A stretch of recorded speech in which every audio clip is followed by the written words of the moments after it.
All right, guys, what's going on? Welcome back to Chris's Sports Corner. Real quick, man. Hope everybody's having a great football Sunday, man. It's back. It's something about Sundays and football that just they go together so well. It's such a perfect marriage. Man, it's something about football. You know, got some wings cooking. Let's just take a moment and enjoy the fact that football is back, baby. Woo! Football is back. All right, so let's talk about it, man. The Washington football team. Okay, of course, my Cowboys is not playing today, so I'm gonna watch some other games and bring y'all some commentary on some other games that I watched today. Starting with the football team. Come on, please get a mascot. Could y'all please come up with a logo, a name, or something? I'm tired of saying football team. Lord have mercy. Washington football team versus the San Diego Chargers. I'm not gonna sit here in front about it. I think the Washington football team has one of the best defensive in the NFL, and that's what I was looking to watch today. Yes, how good that defense is. All right, let's talk about the fact that Los Angeles Chargers, Justin Herbert, 31 of 47, 337 yards, 1 touchdown, 1 interception. Did get 2 sacks, but that's expected from such a good front 7 that the Washington got. Now, let's talk about the fact that Justin Herbert might just be the real deal, guys. Might just be the real deal. Nah, ain't no Mike. The guy's the real deal. His second year, new offensive coordinator. They was able to come out. They were still able to move the ball.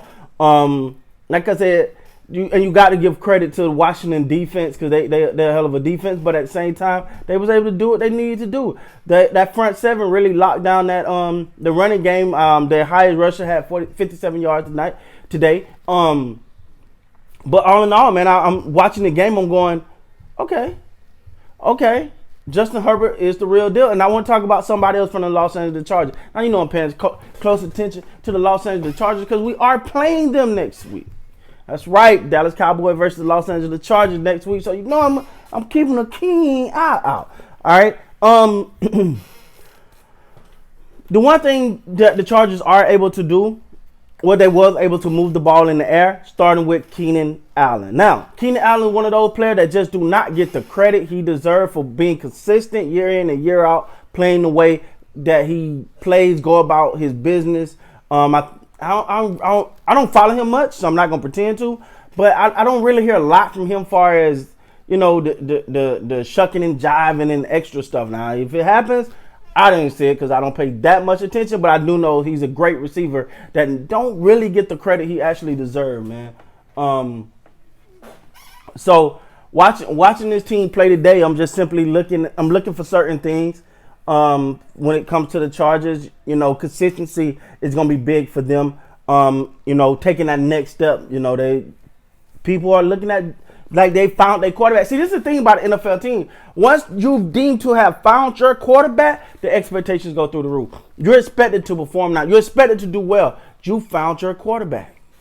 You got the key ingredient. Now you just got to put the rest to it. I don't know is Eckler the answer at running back, but you got a receiver. You got a quarterback. You got a couple receivers actually. Excuse me, guys. Sorry. But all in all, man, I thought that the Los Angeles Chargers for a first game, you know, the first game is going to be a little rust, but I didn't see much rust on Herbert at all. I really felt like he played well. I mean, 337 yards throwing. Obviously the 1 touchdown and the 1 interception, but hey, the Chargers look like, you know, they're finding their groove. It's the first game of the season, so, you know, there's still some kinks to be worked out. Now, the Washington football team. Let's talk about these guys. Ryan Fitzpatrick went out early with a hip injury. Hopefully he's, you don't want to see that happen, man. You don't want to see nobody injured. Hopefully he's able to come back and be the best version of himself. But with him being out, everything rests on Heineke. I hope I'm saying his name right. He was 11 of 15, 122 yards, 1 touchdown. I mean, those are not bad numbers. He was accurate. His yardage was up. They were getting good production in the running game from Gibson, who had 20 carries for 90 yards, along with 27.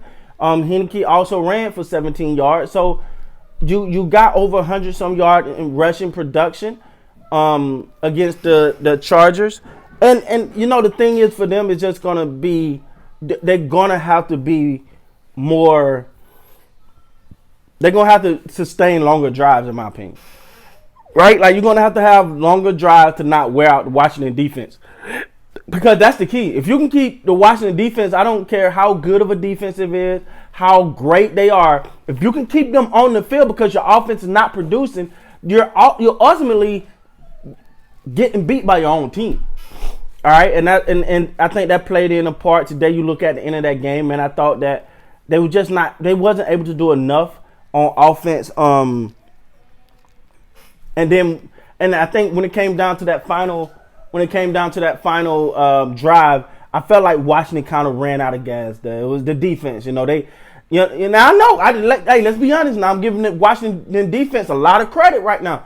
But the great defenses are supposed to be able to lock that down.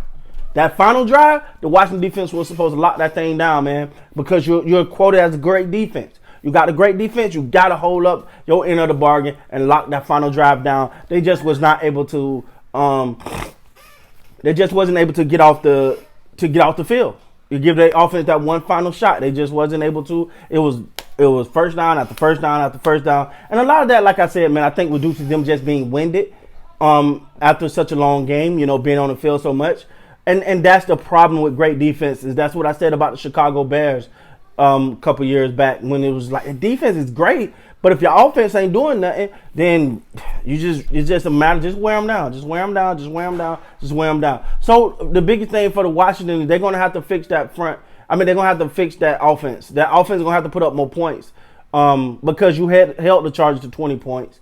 If Washington could have just, came through a couple more points, finished a couple more drives, it's a different game. Plus, you want your defense healthy, and not just healthy, but not winded going into the fourth quarter, especially at the end, that final drive. I just kind of looked like guys were winded. They were sucking for win.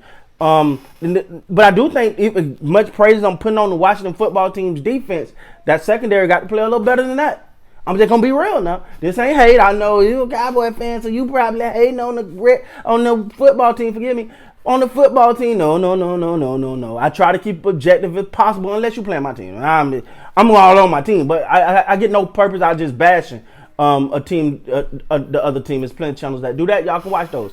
But for me, I do think that they got to work in that secondary a little bit. But all in all, man, they got to do hopefully Fitzpatrick can get better, and if not, Henneke got to be able to finish drives, man. It's that simple. So with that being said, guys, please like, comment, subscribe to the channel.